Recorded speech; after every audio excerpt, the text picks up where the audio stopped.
Good morning, everyone, and welcome to FPC Radio Live. It is Tuesday, September the 20th, 2022, and we're coming off the heels of a Monday Night Football doubleheader. Not a lot of competitive football last night, John, to say the least. The closest we had was a 3-interception game from Mr. Kirk Cousins in a 24-7 loss to the Philadelphia Eagles. So, not necessarily competitive, entertaining from a competitive standpoint, but if you like teams that dominate and look the part, then you enjoyed last night, and especially if you're a Buffalo Bills or Philadelphia Eagles fan. Call it the Monday night massacres, right? Yeah, 41-7 for Buffalo, 24-7 for Philadelphia, and it didn't feel like either game was even that close as the score would indicate. I think Kirk Cousins at some point should maybe go to the Detroit Lions, because I believe the Lions this year play every one of their games in the 1 o'clock window except for Thanksgiving, which is at 12:30. So they play all their early games. So if you're like an 80-year-old Detroit Lions fan, you're thrilled because all the games are like at 1 o'clock in the afternoon. So perfect for us old guys that like to get things done early. He'd never lose because, once it gets to prime time or even the 4:25 window on Sunday, certainly Sunday or Monday night, he just never wins. And I think Minnesota had a great outing against Green Bay in week 1, and then they met, I think, one of the best teams in the NFC, without question, in Philadelphia. And look, Buffalo has a similar look, don't they, a little bit to the 07 Patriots. I'm not saying they're going to go undefeated, but it's almost like they just are going to pound the hell out of teams like the Patriots did, especially early in that season where it was just like, holy cow, they're breaking 50 points like easily. You kind of get the same feel a little bit with this Buffalo team. Yeah, well, because they can attack you from so many different angles, and obviously Josh Allen is...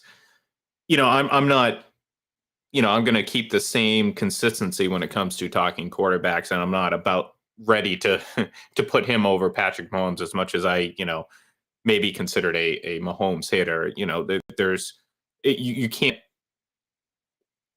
just disregard what he's already done in this league, and Josh Allen hasn't done that yet. Although, look, I mean, when you're looking at it, and this is one of the things where I sit here and I tell people that. You need to kind of calm down a little bit with this all-time, we're seeing the greatest this, the greatest that, for a lot of these young quarterbacks, because, I mean, quite frankly, I don't know if I can really tell the difference in how really good they are. You talk about Mahomes and Allen especially, but real quick on Kirk Cousins, because, I don't want to spend too much time. I don't want to waste too much time on Kirk Cousins, but we have this discussion and a lot of other people have this discussion. You look at Kirk Cousins' numbers and you're like, wow, they compare favorably to some of the elite quarterbacks in the league. And you're like, all right, the numbers say he's an elite quarterback, but something is missing. We saw that yesterday. Mm-hmm. You already mentioned it. His primetime record is abysmal, and that's not a coincidence. That's not because of his teams. It's not because of this. It's not because of that. I mean, there's enough evidence. There's a big enough sample size that we can draw a conclusion based on what we've seen and the lack of success. Because it is kind of puzzling, John, that you can look at his numbers and they are pretty good. I mean, look, you're looking at some of these numbers. You're like, wow, and 10 years ago, this might be MVP quality. You know what I mean? So, but there was always something missing, and there, it's hard to describe it. It's that that undescribable it factor, and we saw it again on display, the lack thereof of that last night with 3 interceptions and just poor quarterback play on a team that's very talented offensively.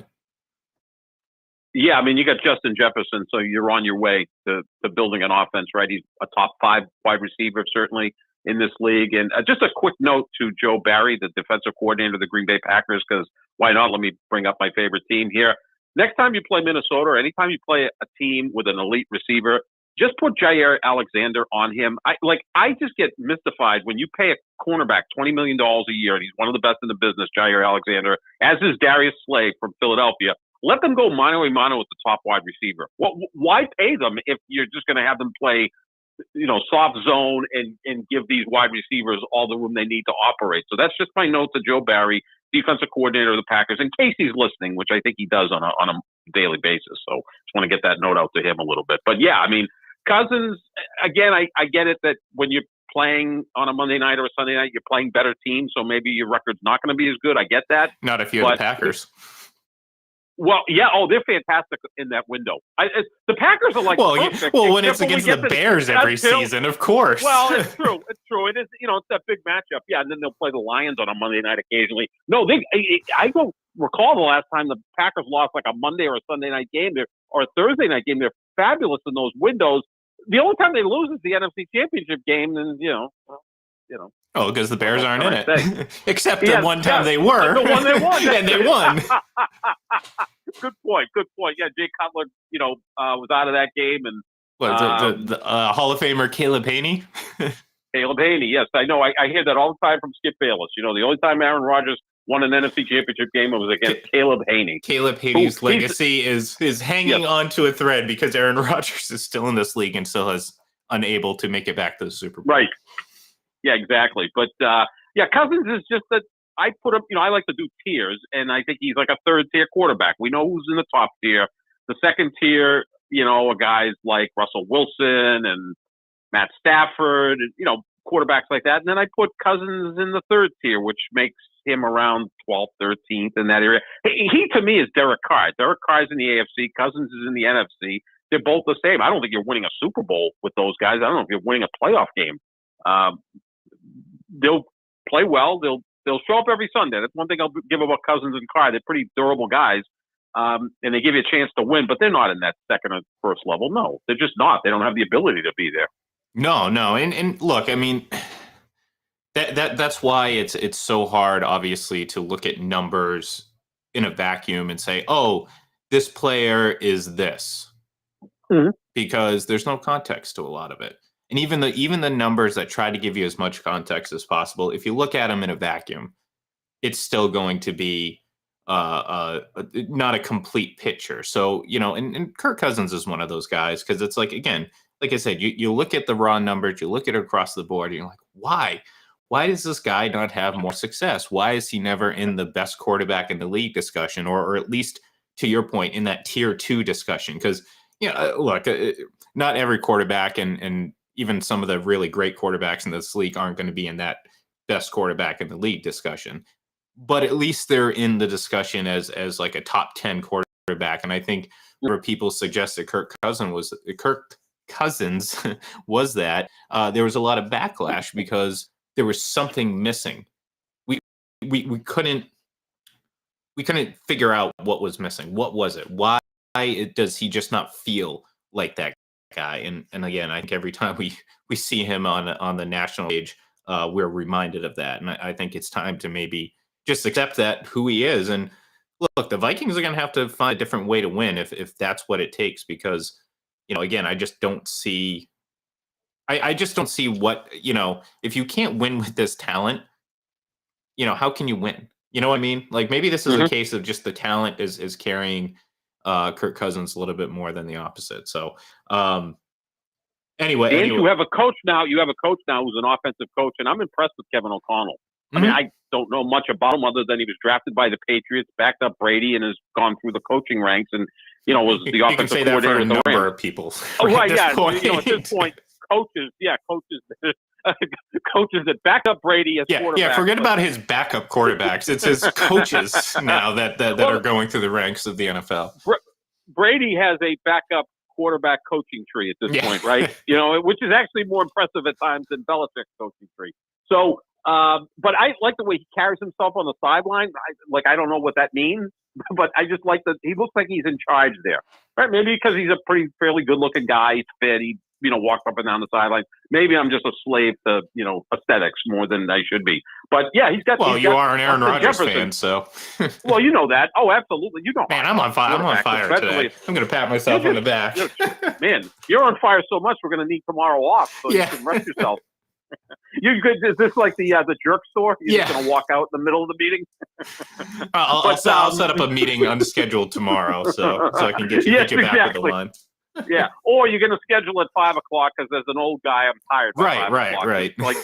Like Jerry's, Jerry's dad who was driving everybody crazy as an intern, and they said just schedule these meetings late in the afternoon.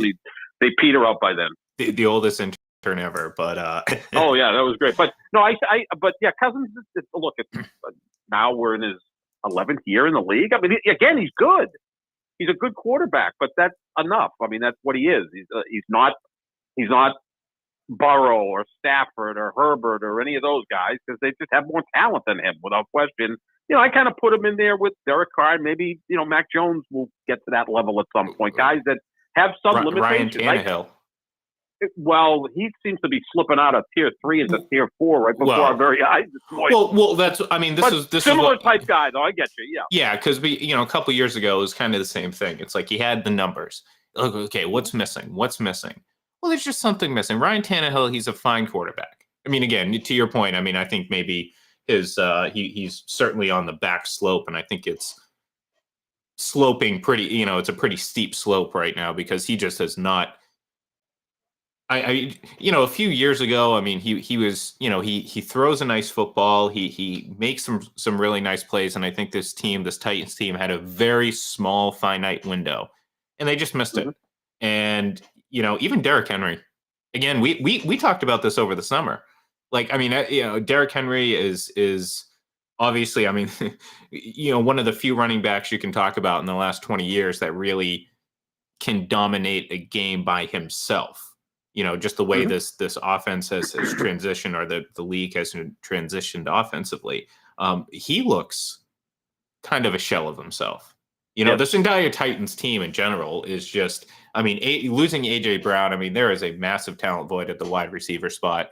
You're not getting as good quarterback play, and you're not getting, right now at least, the dominating running back play from the Titans. And we saw that, and I'm not going to sit here and put everything on the Titans because let's face it, I mean, the Buffalo Bills are good. I mean, yes. I'm not, as a Patriots fan, I hate the Bills. I mean, not really hate the Bills because, again, for much of my life, I've seen them, even in success, fail.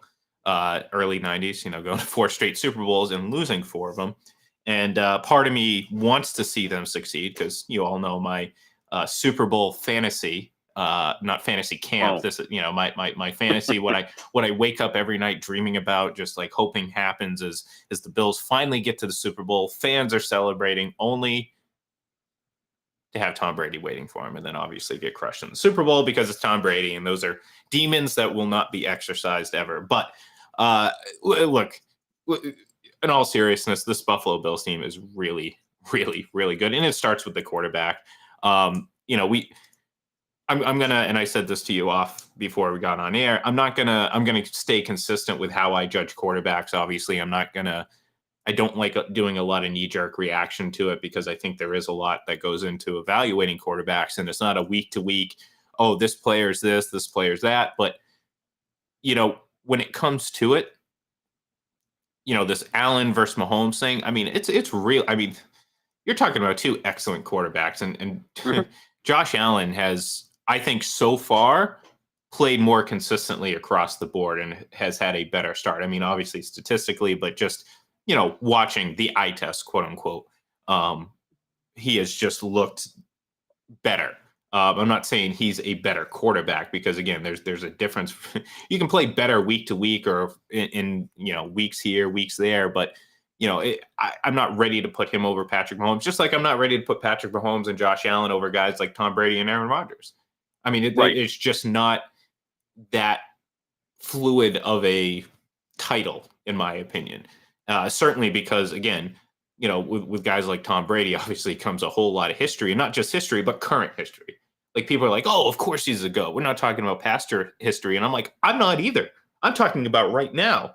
And even with his, I guess, neutered stat line so far through 2 games, he's still looked the part and has played well. So much like in that situation, I'm not about to put Josh Allen over Patrick Mahomes just yet. But, I mean, he there's a lot of things like, there's running quarterbacks in this league, but there's very few running quarterbacks that are also that look like hybrid linebacker safeties, but are also tall. Like, imagine if Jabril Peppers for the Patriots was 6'4". You know what I mean? Like that's right. Kind of what it feels like. Or if Julio Jones was a quarterback. Right. Yeah. There are certain athletes that you look at and go, they just look different. Like Rob Gronkowski, right? 6'6", 270 with that massive catch radius and that athletic ability. He just looked different than other tight ends. Josh Allen's almost as big as him. Josh Allen's like 6'5", 250, and he can run. And the other thing is he's becoming more and more and more accurate. I think he's more accurate than Mahomes. I mean, I agree. No. Okay. I mean, I think that second touchdown pass to Stephon Diggs, I know Diggs kind of dove for it, but I think he did that more to just kind of protect the catch. It wasn't like it was a poorly thrown ball. It also traveled 60 yards in about 2 seconds. Mm-hmm. Like he flicked it from his 45 into the end zone. I mean, real quick, and incredible. I just, I agreed with you really quickly because, I've talked about this before, and one of my, I don't want to say knocks, I mean, because this is all relative to being the best quarterback in the league. So in this situation, one of the knocks on Mahomes is I didn't think he was, this wildly accurate throw of the football. And I brought this up almost every week, it felt like, because I'm sitting here watching him like, okay, there's Tyreek Hill with a bubble around him of about 30 yards, no one around him, and you're hucking up a football that, well, is like 10 yards behind him or 5 yards. He has to turn, twist around. And I'm like, that's not what, that's not great accuracy. Now, and again, it doesn't mean he can't throw a tight window, tight, accurate throw. That's not the case. I'm talking about consistency over time. So I agree with you, John. I think Josh Allen is, and who would have thought it a couple of years ago, is just a much more accurate thrower, in my opinion. And I agree with you. And like you said, Ian, think back a couple of years ago where that was the knock, him coming out of Wyoming, even early in his career, his first 2 years, it's like, okay, this guy's a big, strong athlete. He seems to have all the intangibles you want to have in a great quarterback, but damn, he's just not accurate. Is he going to be Christian Hackenberg? Remember him when he came out of Penn State? He had the whole look of a quarterback, but half of his passes ended up into the bench. Well, and he's either worked extremely hard or had LASIK surgery or something. I don't know. He's become a really accurate passer. I think it's more or less, I think he caught up to his strength. Because I think he had trouble understanding what his strength was. So, his inaccuracy, I think, was not so much an inability to throw or locate, but more so to regulate how hard he's throwing it and figure out that touch and kind of, those little subtle things that you can work on. I mean, that some of that comes from mechanics, some of that just comes from just time playing the position. And I think, having a guy like Stephon Diggs helped accelerate that. But at this point, we've seen enough out of him to know this isn't just Stephon Diggs. Obviously, Stephon Diggs helps. But, again, we've seen enough at this point to say, that it's not just that. So I agree. I agree with you. Again, that doesn't make him the better quarterback. I'm not saying that. I'm just saying that when if we're going to do a tale of the tape, who's better at what, well, Josh Allen's definitely getting the accuracy check mark. Mm-hmm. So and arm strength is right there. I mean, again, I for our older listeners, Josh Allen is the closest thing I've seen since John Elway, and Patrick Mahomes is the closest thing I've seen since Brett Favre. I think they're very similar. Their skill sets are very similar. So go back, I don't know, 25, 30 years ago, and who would you prefer, Elway or Favre? I think the intangibles with Elway were better.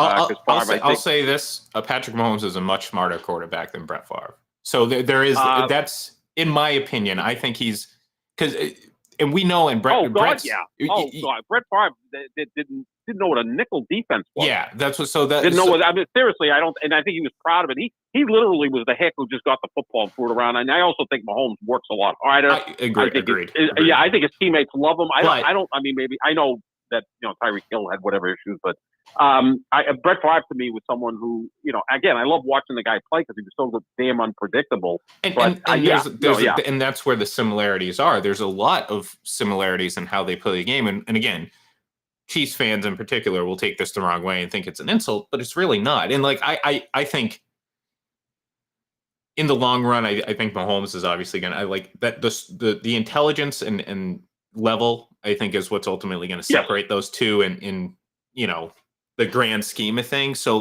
but I agree. I think it's a very apt comparison. But again, pretend if Brett Favre was a little bit more, had a little bit more football IQ, what kind of matchups you'd get between those two. And so I'm right there with you. I think that's a great comparison, but again, that's going to get taken the wrong way by many people that don't appreciate some of the history of this game and some of the players that have come before. Well, and then Packers fans are going to flip out because, they think Brett Favre's the greatest quarterback ever. And, look, to me, Aaron Rodgers has had a better career than Brett Favre. Sorry, he just has. I think he's a better quarterback. He doesn't turn the ball over.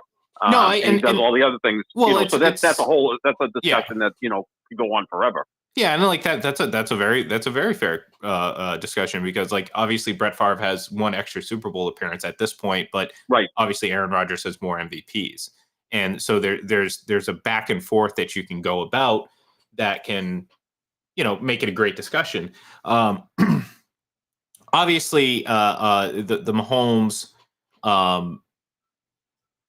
the Mahomes Allen thing looks like it's certainly going to be a long-standing thing. It doesn't mean both teams are going to be elite every single time, but you know what I mean. Like I look at the Bills. I think they're the better team. Like you know what I mean. Not just. I just think they're the better team. I think they're more consistent on offense. I think they have a better defense.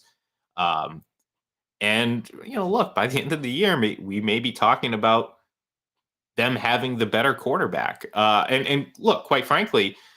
You're seeing it kind of unfold, and we talked about this before the season or kind of after week one, where it's like, all right, there's going to be a lot of discussion and a lot of narratives being pushed, and we've already started seeing it. This is the year the Bills and Josh Allen just finally get over the hump, or Patrick Mahomes has been disrespected, blah blah blah blah blah.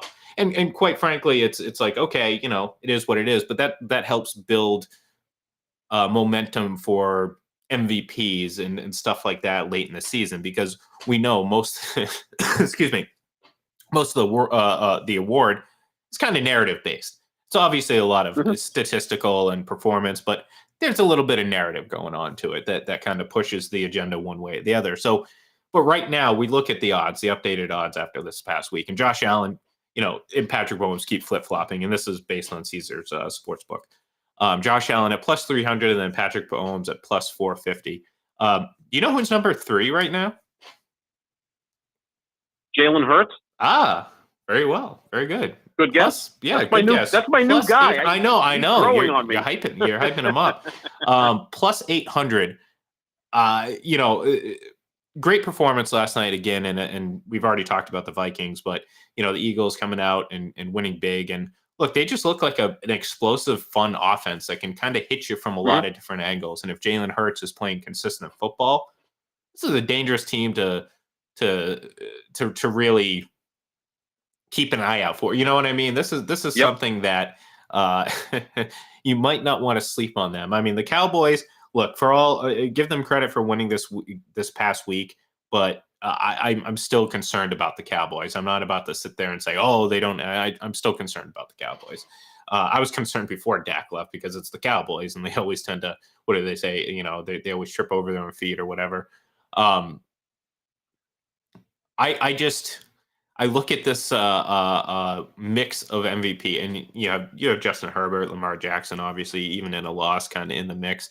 The two old guys kind of fell back a little bit, and I understand, statistically the output hasn't been there, but I'm not going to lie, John. I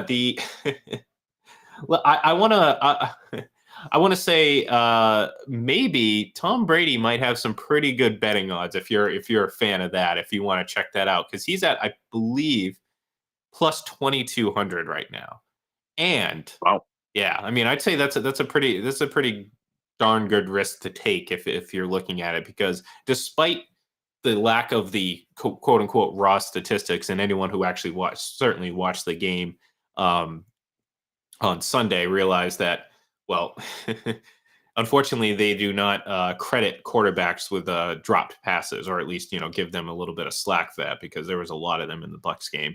I heard rumored close to double digits. I haven't seen the exact number, and I gotta kind of do the research on that, but it was close. Yeah, it was. I mean, I can't confirm that, but again, watching the game, there was certainly quite a bit of them.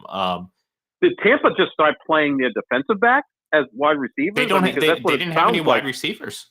I mean, obviously, I know. Evans got ejected, right? Evans got ejected. I mean, Scotty Miller has forgotten how to catch the ball consistently. I mean, there was one play where he just tripped over his own feet coming out of the route. I think that was one of the ones where Brady was visibly frustrated on the field, and look, rightfully so. I mean, you got to catch this isn't like, grazing the fingertips, with the receiver stretching backwards in the air. Right. No, I mean, these were, in some cases, perfectly thrown footballs that just went through the hands of the receivers. Our two guys throw also, in addition to what they do, the two old guys throw the most catchable ball easily of any quarterback. Easily. I mean, like there was some throws last night from Josh Allen, and look, I love watching him play. I love watching all these quarterbacks. It makes the sport so exciting. I'm like, how the hell is a wide receiver going to catch that thing? Yeah. It's coming at about 75 miles an hour. Favre used to do that too. Elway would do it. They weren't exactly a slave to touch.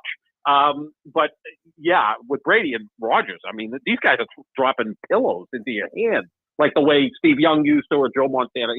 That's why those receivers love playing with those guys, because they never had to break stride or whatever. But that's amazing that Tampa Bay had that many drops in one given game. No wonder he was smashing tablets on the sideline. Yeah, and look, I mean, at the end of the day, there was one poor throw that he made all day. It was kind of like a little out pattern that he threw a little high and behind, and like, again, who knows, maybe the receiver just ran the route a little wrong, and that maybe wasn't on him. But I'll give him a check minus on that throw. But people look at the stat line and say, oh, he barely completed 50% of his passes. Well, there's a reason for that, because his receivers couldn't hang on to the ball.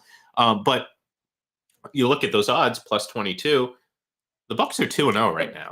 And if they go in and win the next two games against Green Bay, against Kansas City Chiefs, and you have a pretty solid, output statistically, and I'm not even talking about something outrageous, Tom Brady's going to be right back in that mix. Because as much as the narratives do, I'd say, favor Josh Allen and Patrick Mahomes, certainly through these first 2 weeks, I think Brady in particular can make a lot of noise, because the schedule's tough, and they have potential to have a very good start to the season. This wasn't a lose week 1 to the Saints, not the Packers, but you know what I mean, or lose week 2 and kind of a stinker. No, this is an opportunity for them to maybe start 4-0, 5-0, 6-0. Then all of a sudden you start to think, okay, don't forget about Tom Brady. So plus 2,200 right now might be a pretty good gamble. What's Rogers at right now in the odds? Plus 1,800, same as Lamar. Yeah.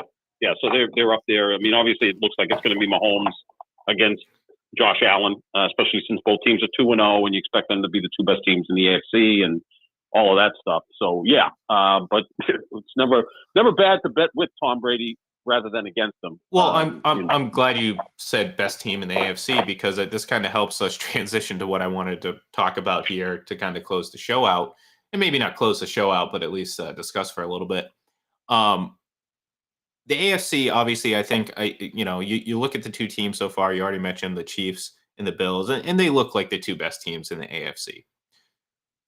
Who are the two best teams in the NFC, or who is the best team in the NFC? Because I think it's a complicated question, because last night I'm sitting there watching, and I think the Eagles have probably played the best overall, although I'm not going to ignore 35 points given up against, the Lions. That could be concerning, especially if they go up against a better team than the Lions, who's also capable of putting up points. I think the Bucs' biggest issue has been injuries and health, and so I look at their defense and I think they might be the best defense in the league. I mean, it's hard to tell. We've seen 2 games so far of pretty utter dominance, but again, one against the Saints, who I don't know how good they are, because of the 8+ quarters that they played, or whatever it is, they didn't go to overtime. Never mind. Excuse me. Of those 8 quarters, they only really played 1 good offensive quarter. So, right. How good are they? Dallas last year was the number 1 offense, but how good are they this year? So, we'll see how it shakes out. But right now, I got to look at the Bucs defense and say, yeah, that's definitely, the better of the two units. Although the Eagles are no defensive pushover, I think they have a lot of talent and certainly aren't, they're not as bad as, giving up 35 points to the Lions. I gotta still kind of give the edge to the Bucs just because, again, I don't think the offensive issues are long term in the sense that, like, obviously injuries can be a long term issue, but I think there's other long term issues like dysfunction or lack of preparedness or whatever that I think can be a lot more concerning, especially early on. I don't see any of that from the Bucs. I think they just need to A, stay healthy, and B, maybe adjust their play calling a little bit. Now, part of that could be the lack of who's on the field. I mean, again, yesterday, Brashad Perriman at one point was your number one wide receiver. So maybe that's dictating how they're calling plays. But at the same time, I just look at it and I say, this offense is eventually going to hit its stride. It's going to find what works best for them. But most importantly, they just need to stay healthy. So I got to still give the edge to the Bucs right now. But I think the Eagles are making some noise because despite the win, I still got to see some more from the Packers. Oh, yeah, absolutely. I mean, I think the defense is going to be just fine. They sometimes struggle against the run. Maybe it's intentional, not that they want to give up, 5 yards to carry, but they play it soft and then try to tighten things up in the red zone. Offensively, I'm as concerned with the offensive line as I am with the wide receivers, especially this week coming up against Tampa. Hopefully David Bakhtiari can come back at left tackle because they're going to have to deal with that pass rush of Tampa Bay. Isn't it strange? You've got Brady Rogers in the marquee game this Sunday, and the over-under is 41. Like, normally Brady Rogers, the total is going to be 52, 54. You expect a high-scoring game. But neither guy really has any wide receivers, and they both have kind of banged-up offensive lines. And, oh, by the way, the better unit on both teams right now is their respective defenses. So that could be an odd game on Sunday between Brady and Rogers. But you know what? They're so good that you might see a 31-28 game anyway. Yeah, and those guys start cooking, it doesn't matter who they're throwing the ball to. They'll find a way to score points. And look, I mean, that's a great kind of way for me to kind of put in perspective how I view it. Whereas I think the Packers have concerns on offense that aren't necessarily centered around injuries. Yes, I mean, obviously right. Bakhtiari being out there, he hasn't been out there for a long time. So, this isn't a new injury that they're trying to overcome. Obviously, Allen Lazard was a nice punch to the, or injection to the shoulder type of thing for the Packers offense. But, I think their, best players have been their running backs. Their offense isn't explosive. It's kill you by 1,000 cuts, but I'd be concerned long-term if that's going to be consistent because you need relatively balanced performance across the board from all your offensive players. I don't know if you're going to get that all the time. From all these wide receivers. And again, I the ability to be able to run is great, but I don't think any team in the league that's a run first with your running backs type of team is going to be a good team in the long run in this league. It's just not how things work anymore. So I do have concerns about the Packers offense, whereas with the Bucs, I just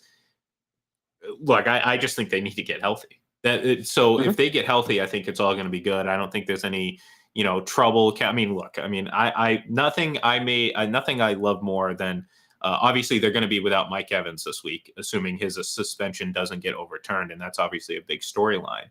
But I love, and there are people out there that obviously anytime Tom Brady gets pissed off on the sideline, Packers fans just run to Twitter. Some, I don't want to say all, but some run to Twitter saying, well, if it was Aaron Rodgers, well, you gotta step back and try to understand the difference between the two. There is one. So you got to figure that out. And if you accept it, maybe you're going to stop asking that question. I wish my guy would break more tablets on the sideline, to be honest with you. I mean, because sometimes we see him very aloof on the sideline as if, like, he just kind of looks down at the rest of his teammates like, you peons. Whereas with Brady, he's so engaged, he starts smashing tablets. Look, they played I don't mind that. They played better after that little skerfuffle there. That's what the guy does. I mean, he's had fights with coaches on the sideline. I have no problem with that, whether it was Billy O'Brien or Josh McDaniels. I think that's what fuels the guy. Well, this is even at this advanced stage. And I also think too. Look, I mean, obviously, I think the narrative that they're pushing back against with Aaron Rodgers, I think, is obviously exaggerated. Those things are always over the top, so I get it. But I think there is a difference in the sense that, Aaron Rodgers at times has taken publicly, and I think this is a huge difference, especially among players, publicly taking like little subtle shots in like news conferences and stuff like that. Whereas Brady, again, I dare you to find anyone out there, I dare you to find any evidence of him ever doing that ever before. And I feel very confident saying that I don't think he has. And any press conference is always, I have to do this, or collectively as a group, we have to do this. So I think that's the huge difference. So, Brady can get pissed off on the sideline, and I think it resonates with his teammates. I mean, we saw how they played after that fight. And then let's face it. I mean, obviously, look, I don't think Mike Evans needed a lot of excuse to go after Marshawn Lattimore. There's obviously a lot of bad blood between the two, but I mean, these guys are literally starting bench clearing brawls because someone, quote unquote, disrespected Tom Brady and got into his face a little bit. So, again, I don't know if you saw the little clip of Mike Evans kind of pleading his case to the referee right before he went off the field. But he was like, "What do you expect me to do? It's Tom Brady." And I'm like, you know what? I get you, Mike Evans, because I feel like that on Twitter. I don't fight people physically, but there's a lot of similarities to what me and Mike Evans do. I just don't have the touchdown numbers or the six consecutive 1,000-yard seasons or Super Bowl ring or what. I see that. I do have Super Bowl rings. Just not whatever. But excuse me. Not the real ones. No, not the real ones. Not yet though. I'm working on that. I still got time. John. But so in the grand scheme of things, yes, I think the Eagles have obviously, especially offensively, played better across the board. Balanced and been more, I guess. I don't know if you want to call it impressive. I think that's more aesthetically pleasing. I think that's how we discuss a lot of these games. It's like, what did we see? How did we react or whatever? In this case, I look at the Bucs and I say, all right, just get healthy. If they get healthy, I think they'll be fine and they can compete with a team like the Eagles. Because I think at the end of the day, I think the Bucs defense is I think they're going to be a very, very good unit this year. Yeah, no, that's certainly a top 5 defense, and I think Green Bay can be that way as well. So both quarterbacks should have good defenses, and even that game against the Lions when Philadelphia won, what was it, 34-31 or 35-31? A couple of those touchdowns by Detroit came late in garbage time, but the other thing is Detroit's got a pretty good offense. I mean, they scored over 30 against Washington, who has some nice pieces on defense. Like Detroit, look, they're not going to make the playoffs, I don't think, but they're going to be competitive every week, and they'll put some points on the board. Jared Goff's played really well at home. He likes a dome. I mean, the dome was perfect for a quarterback like that who doesn't have the strongest arm. But, yeah, I think Tampa Bay is just going to be fine. Their defense is top-notch. You get these guys healthy, and you got the quarterback that's in charge of everything. It's going to make it all work. So certainly they're a prime Super Bowl contender without question. No, absolutely. So it'll be fun to see how that kind of all shakes out. Now, I'm going to throw a little bit of a curveball. I can hit those. Yeah, we'll see. I like to throw knuckleballs. It's a little funky. That's tougher. That way I can excuse my inaccuracy. I was just saying it was a knuckleball, and it's like, what do you expect? Is this a brushback pitch? Is this what's going to happen? Yeah. All right, I'm ready. No, we're going to close the show the last couple minutes here. Couple big retirements in the NHL world this morning. Mm-hmm. First, Mr. Zdeno Chara is signing a 1-day contract with the Boston Bruins to retire. I think a guy that, again, sort of in the same ballpark as Brady in terms of longevity. I mean, in hockey, there's more. You have your Gordie Howes, you have your Nick Lindstroms, you have your Chris Chelios, guys that played till 45, 46. So there's more of a example, or there's more of a pool of players, of great players that did that. But it's still impressive nonetheless. And Zdeno Chara, you're going to be hard pressed to find a more imposing defenseman with.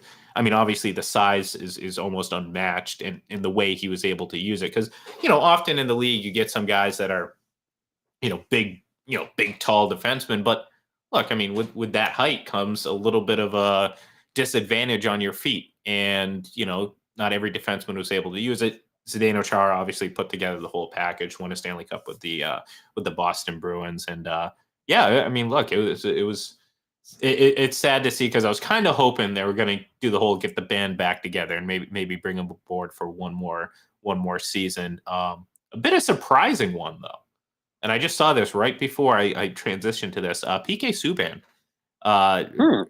announced his retirement. Spent time obviously with the Canadiens, the Predators, and the Devils. That's surprising because he's obviously a lot younger and a player that can still play in this league. So definitely some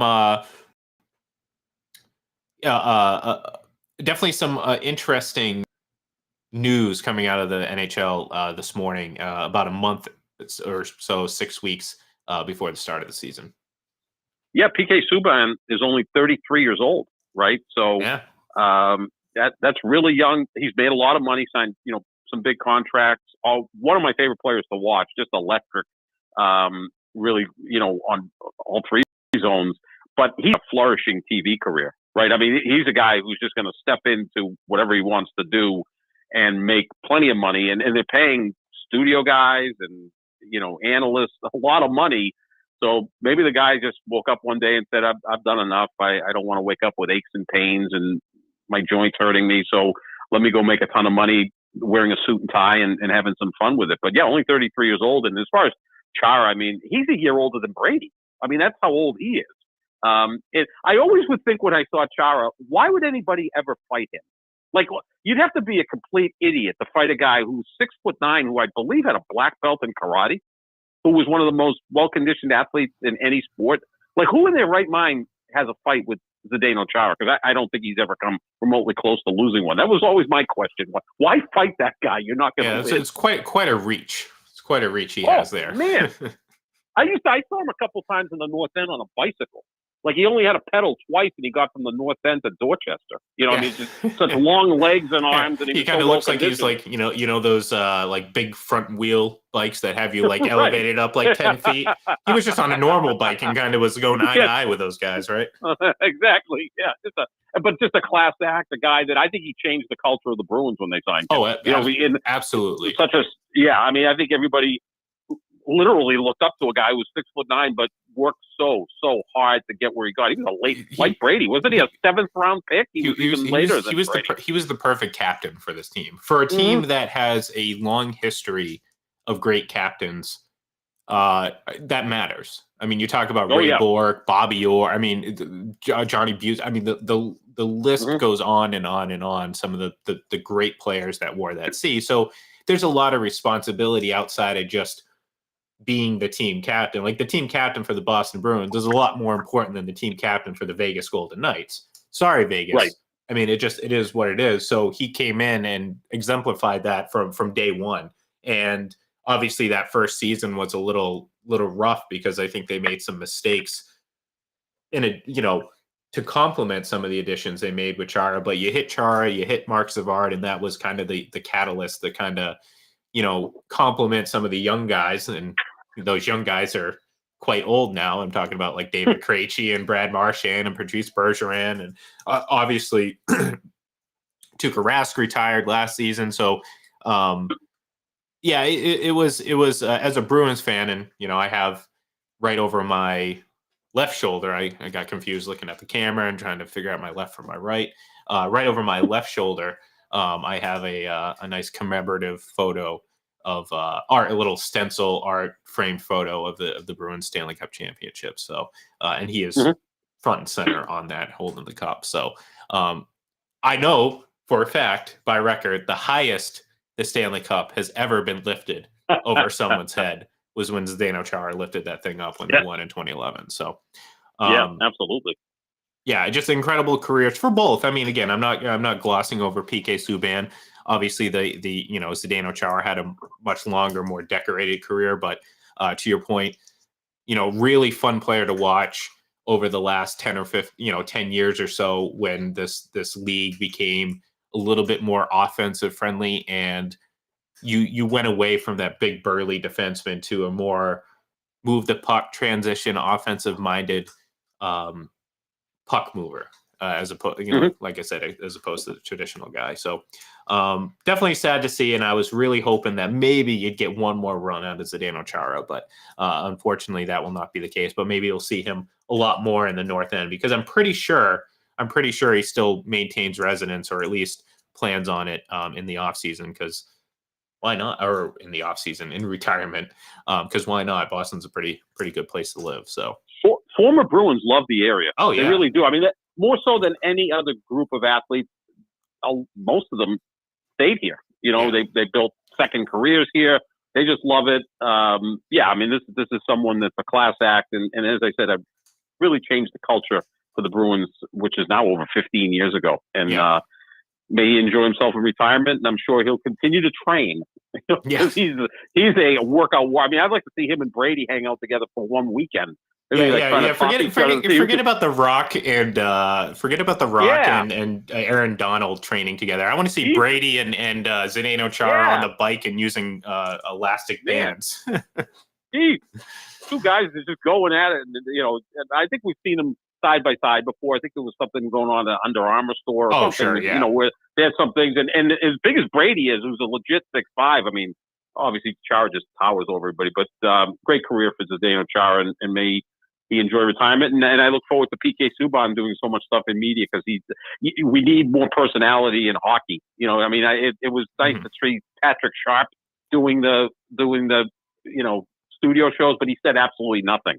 It was just. We need kind of a Charles Barkley for the NHL, who's going to be someone who's not afraid to say things. Yeah, and you had guys like Jeremy Roenick for a little bit, who would be a little bit rough around the edges and whatever. And obviously Don Cherry was captain. Mike Milbury, another guy. Milbury, I like that. I mean, you don't have to get into racist stuff. No, you might want to leave that off and kind of just forget that in general. But just kind of the to your point, getting some more of the personalities, I guess. But that's going to do it for us here today. So keep an eye out for the Full Press NFL podcast. Tomorrow we're going to release, John and I, our top 5 teams. I think it's time, 2 weeks in, we can get a better idea of who are the top 5 teams in the NFL. We talked about the NFC. We'll see where those teams land among the entire list. So keep an eye out for that. That'll be released. Just check out Full Press NFL Podcast on Apple, Spotify, wherever you get your podcasts, and of course at fullpresscoverage.com.